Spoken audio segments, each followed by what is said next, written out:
아멘. 전쟁을 앞두고 할례가 시행됩니다. 전쟁을 앞두고 할례가 시행됩니다. 출애굽기 23장 20절부터 28절 말씀인데요, 우리 한 절씩 한번 교독하겠습니다. 세 번역입니다. 이제 내가 너희 앞에 한 천사를 보내어 길에서 너희를 지켜주며 내가 예비하여 둔 곳으로 너희를 데려가겠다. 너희는 삶과 그 말에 순종하며 그를 거역하지 말아라. 나의 이름이 그와 함께 있으므로 그가 너희의 반역을 용서하지 않을 것이다. 너희가 그의 말에 절대 순종하여 내가 명하는 모든 것을 따르면 내가 너희의 원수를 나의 원수로 여기고 너희의 대적을 나의 대적으로 여기겠다. 나의 천사가 너희 앞에서 너희를 아모리 사람과 헷 사람과 브리스 사람과 가나안 사람과 히윗 사람과 여부스 사람이 있는 곳으로 인도할 것이다. 내가 그들을 전면시키겠다. 너희는 그들의 신들에게 엎드려서 절을 하여 섬기지 말 것이며 그들의 종교적인 간섭을 본받지 말아라. 신상들을 다 부수고 그들이 신성하게 여기던 돌기둥들을 깨뜨려 버려라. 너희는 주 너희 하나님 나만을 섬겨야 한다.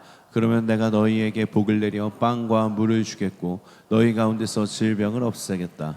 너희 땅에 낙태하거나 임신하지 못한 여자가 없을 것이며 내가 너희를 너희 수명대로 다 살게 하겠다. 내가 나의 위엄을 너희보다 앞에 보내어 너희가 만날 모든 백성을 혼란에 빠뜨리고 너희 모든 원수가 돌아서서 달아나게 하겠다. 함께 갑니다. 내가 말벌을 너희보다 앞줄로 보내어 히 사람과 가나안 사람과 헷 사람을 너희 앞에서 쫓아내겠다. 아멘. 앞서 가신다고 약속하시면서 그 모세와 이스라엘 백성들에게 세 부류를 먼저 보내겠다고 말씀하셨어요. 첫 번째는 천사를 보내서 그 땅의 사람들을 다 쫓아내겠다. 두 번째는 말벌을 보내서 그들이 다 쫓겨나가게 하겠다. 그리고 세 번째가 위엄을 보내가지고 그들로 하여금 두려워 떨며 떠나가게 하겠다. 그 위엄이란 단어가 영어로 보면 테러라는 단어입니다. 여러분 테러 집단 뭐 이런 말 할 때 그 테러인데요. 그 테러란 영어 단어는 극심한 두려움입니다. 극심한 두려움, 극심한 공포. 하나님께서 이스라엘 백성들 앞서서 극심한 공포와 두려움을 보내서 그들로 하나님을 두려워, 이스라엘 백성들 두려워 전의를 상실하고 간담이 높게 하고 정신을 잃어버리겠다 약속하셨죠.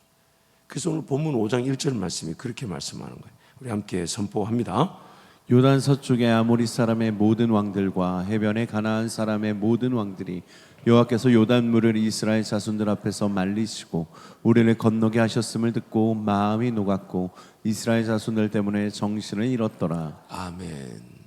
하나님께서 약속하신 그 은혜대로 가장 좋은 길을 최고의 은혜로 최적절하게 인도하십니다.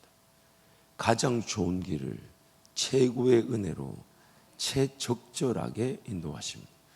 나의 영적 상황이나 상태나 수준을 배제하지 않으십니다. 내가 어떻게 순종할 수 있고 얼마만큼 걸어갈 수 있고 어떻게 들을 수 있고 어떻게 따를 수 있는지 주님이 그 상태와 수준을 고려하지 않는 게 아니십니다. 다 알고 계시고 그것을 다 아셔서 그것에 따라 감당할 수 있는 길로만 인도하시기 때문에 오늘 우리에게 말씀하시는 것은 그 주님만 바라보라는 것이죠. 주님과의 관계 중심이 삶의 목적이 되라는 것이죠.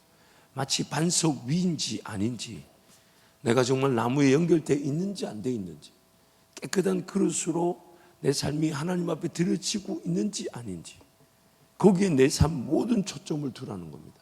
그것이 비단 조금 시간이 걸리고 연결 시간이 걸리고 반석에 올려지는 그 삶의 시간이 걸리더라도 하나님께서 그 과도기를 충분히 인내로서 주님과의 관계 중심의 삶으로 건너가게 하실 뿐만 아니라 반드시 그 관계 중심의 삶이 되면 인생이 광야에서 끝나지 않는다는 겁니다. 이게 오늘 우리가 두렵고 떨림으로 하나님 은혜를 간구해야 되는 일입니다. 우리에게도 여전히 안식의 기회로서 인생이 주어져 있는데 생존의 삶이 아닌 사명의 삶으로서의 기회가 주어져 있는데 우리도 모르는 사이에, 나도 모르는 사이에 안 된다, 어렵다, 힘들다, 나도 이제 나이가 늙어서 나도 이제 삶을 살아보니 힘드는 거 알아서 그래서 안 된다, 어렵다라고 자기 자신을 그렇게 내버려 둘 수 있다는 것이죠. 그래서 어느 순간 하나님의 꿈과 비전에 대한, 하나님 나라에 대한 그 기대가 없는 거예요. 하나님의 꿈이 화려하고 위대한 거, 물론 나는 그런 거 꿀 줄 몰라, 그런 거 감당이 안 돼, 여러분 그렇게 말을 할 수 없는 이유가 뭐냐면, 내가 하나님의 꿈과 비전을 가진다는 것은 내 인생의 이유이자 목적이기 때문입니다.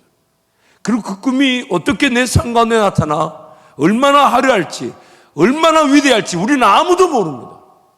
믿음의 길이며 보이지 않는 거예요. 믿음의 역사예요.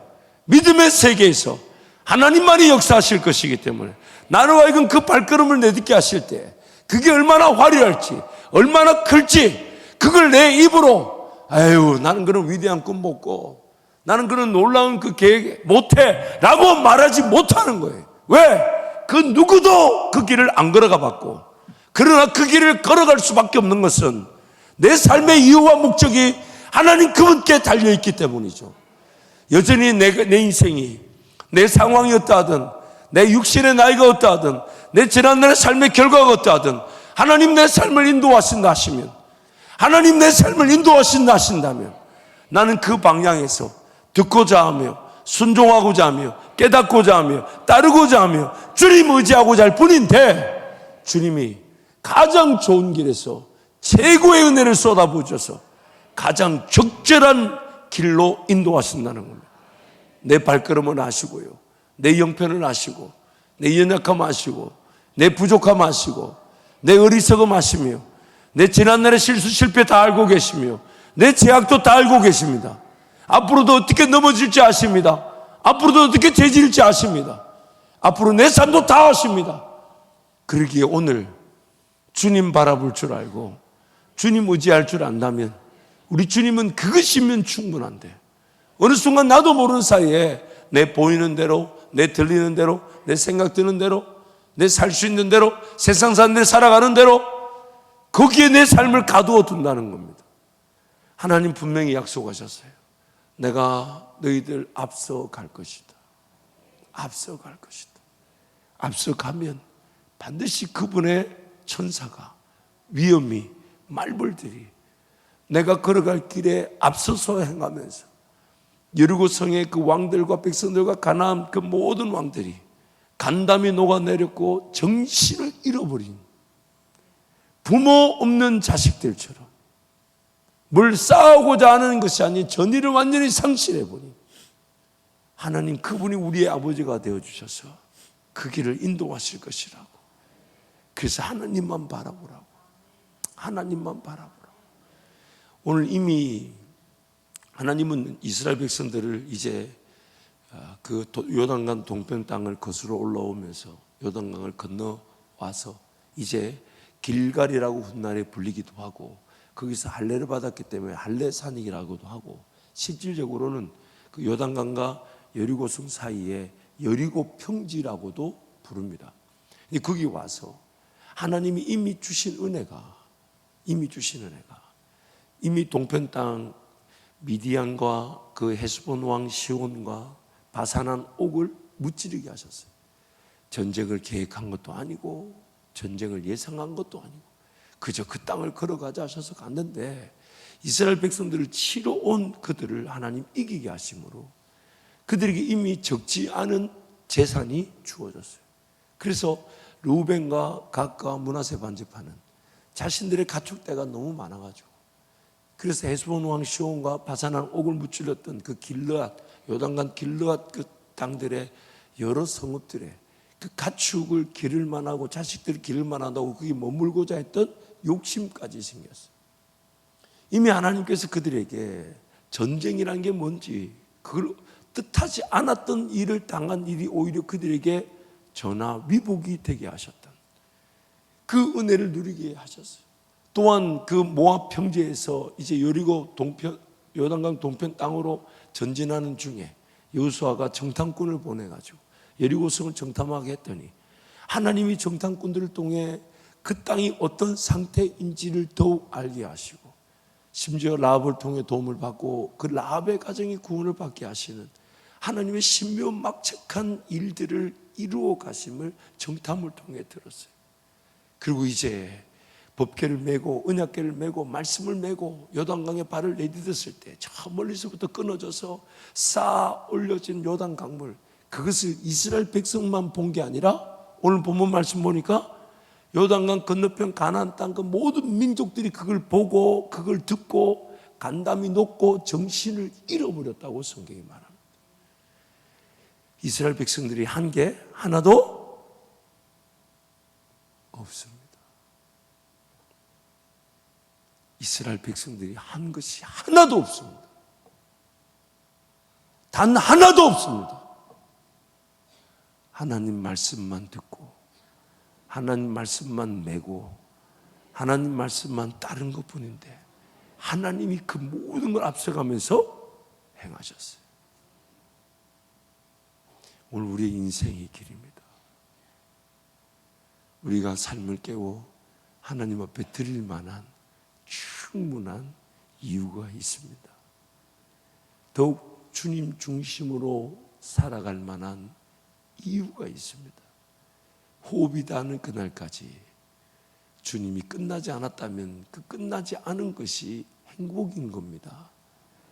그러나 만약 주님을 의지하지 않는다면 끝나지 않은 내 삶은 언제 어떻게 끝날지 몰라 벌벌 떨며 그 삶을 유지해야 되는, 안 살면 안 되는 짐이 되어버립니다.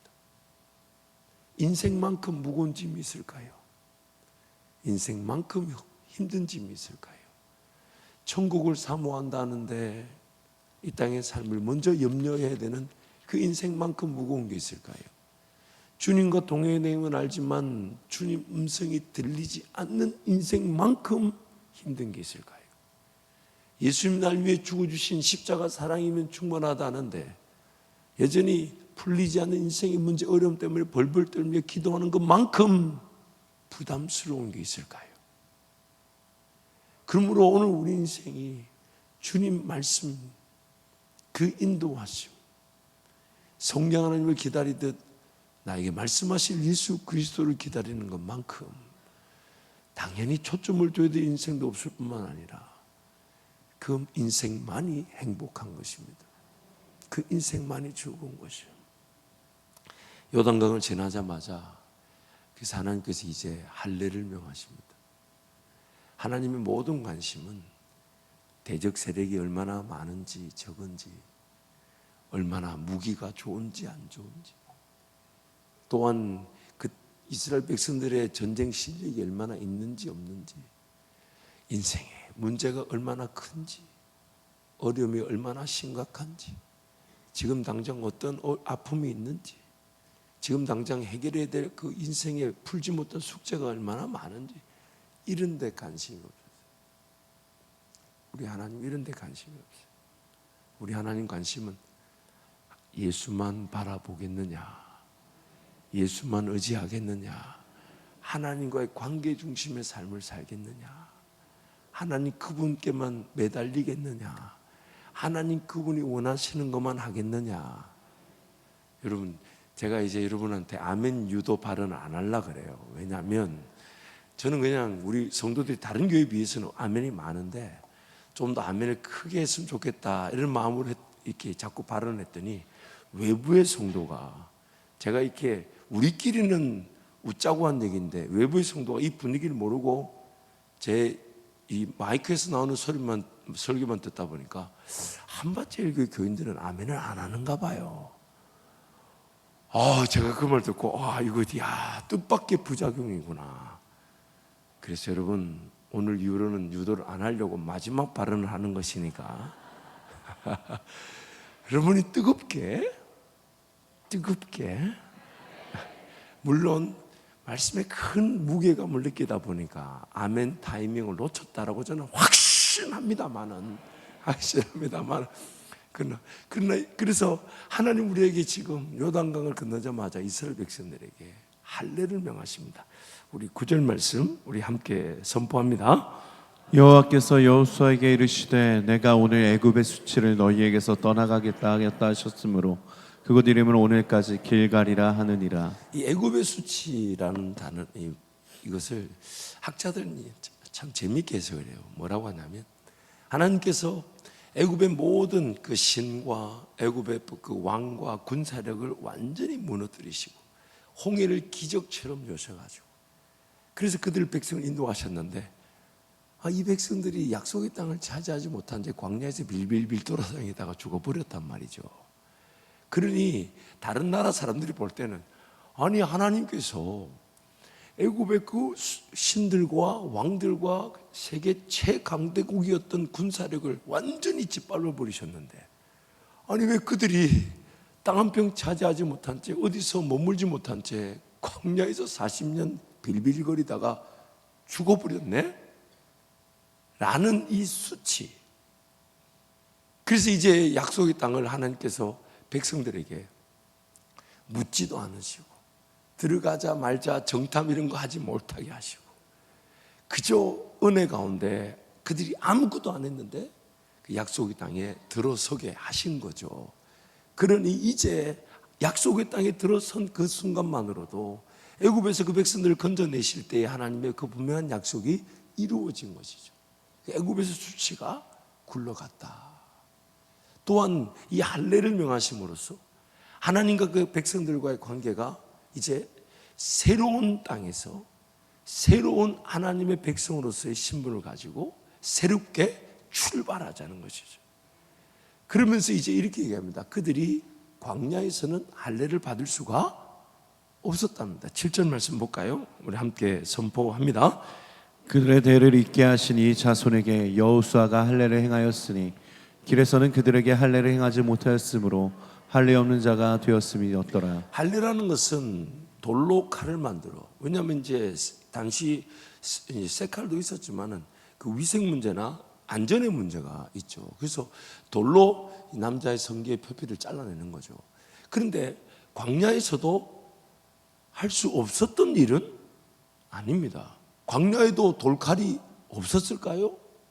광야에서 그 약 40년 동안 그 진영을 갖추면서 머물게 하실 때는 머물게 하시고 떠나자 할 때는 떠나면서 그 진영을 갖추게 하실 때가 있었으니 오히려 뭐 대적 세력도 없고 전쟁도 없고 위험도 없고 그러니 그 광야에서 할례를 시행하지 못했던 건 아니에요.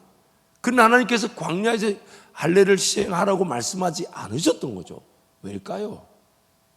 왜일까요? 손석태 주석에 보면 한 문장이 우리를 찔러 쪼갭니다. 그러나 이스라엘이 광야를 유리하는 40년 동안 할례가 없었다는 것은 이 기간이 여호와께서 그를 거역한 이스라엘에게 내린 언약적 저주와 진노의 기간이었음을 암시하는 것입니다. 분명히 광야에서도 하나님의 백성이었습니다. 광야에서도 교회였습니다. 광야에서도 하나님 그들을 포기하지 않으시고 하늘에 만나를 주셨고 반석의 물로 또 메추라기로 먹이고 입히셨습니다. 하지만 거기서는 하나님의 언약의 백성, 하나님의 약속에 따라 땅을 차지하고 하나님 나라를 이룰 기회는 없었습니다. 언약의 백성으로서 그 신분을 가지고 하나님 나라를 살아갈 기회는 아니었다는 겁니다. 오늘 우리에게 도전인 거죠. 신앙생활을 하고 있지만 하나님 그분의 능력이 굳이 필요 없는 신앙생활. 신앙생활을 하고 있지만 하나님 나에게 선물로 주신 그 믿음이 어떻게 역사할까? 내 보지 못한 것을, 내 듣지 못한 것을, 내 깨닫지 못한 것을, 그러나 하나님 나를 위해 예배해 놓으신 은혜는 내 눈에 안 보이고 안 들리고 깨닫지 못하는데 나는 그것을 어떻게 볼 수 있는 걸까? 내 눈에 보이는 것으로만 살아가는 건가? 이게 오늘 우리가 우리 스스로에게 던져야 되는 도전이고 질문입니다. 굳이 하나님의 능력 없이도 사라지는 인생에 갇혀 있는 건 아니나 하나님 그분께 매달리지 않아도 사라질 수 있는 인생, 하나님 그분께 삶을 드리듯 내 눈물과 내 모든 땀을 다 흘리면서 하나님밖에 없다라는 고백 없이 사라질 수 있는 인생, 그게 우리 스스로에게 도전인 거예요. 우리 스스로에게 도전인 거예요. 광야 기간에 할례를 할 필요가 없었습니다. 물려진 자녀이면 또한 상속자, 그리스도와 함께한 상속자인데, 또한 그들이 만약 그 상속을 받고자 한다면 그리스도와 함께 고난도 받아야 하는데, 기꺼이 그리스도의 남은 고난인 교회를 위해 고난받고자 하고, 하나님 나라를 위해 고난받고자 하고, 하나님의 영광을 위해 기꺼이 희생하고 절제하고 수고하고 충성하며 그 길을 걷고자 해야 되는데, 그 유산에 대해 관심이 없고 나에게 뭐가 물려진지에 대해서 맛을 보고자 함이 없이 그저 주어진 대로 살아가려고 하는 인생. 광야에서 할례가 필요 없었습니다. 그래서 그 광야에서, 광야 교회 그들 하나님의 백성이었지만 그 광야에서 인생을 마친 백성들에 대해서 6절 말씀이 이렇게 표현합니다. 우리 함께 선포합니다. 이스라엘 자손들이 여호와의 음성을 청종하지 아니하므로 여호와께서 그들에게 대하여 맹세하사 그들의 조상들에게 맹세하여 우리에게 주리라고 하신 땅 곧 젖과 꿀이 흐르는 땅을 그들이 보지 못하게 하리라 하시매, 애굽에서 나온 족속 곧 군사들이 다 멸절하기까지 40년 동안의 광야에서 헤매었더니. 애굽에서 나온 군사들이다. 왜 이런 표현을 썼을까요? 자기 힘으로 자기 인생을 살아내려고 하는 자칭 하나님의 백성. 그래서 히브리서 말씀에 그들이 안식에 들어가지 못한 것은 그들이 그들의 믿음을 하나님의 선물로 주신 믿음에 결부시키지 못해서 그렇다. 그렇게 말하면서 이제 안식에 들어가는 사람은 하나님께서 그분의 일을 쉬셨던 것처럼 이제 그 사람, 그 백성도 자기 일을 쉬어야 된다. 히브리서 4장에서 말씀하고 있죠. 자기 일을 쉰다는 말 참 표현이 멋있어요. 하나님의 일이 아니라 내 일인 거죠. 하나님의 계획이 아니라 내 계획인 거죠. 하나님의 방식이 아니라 내 방식인 거죠.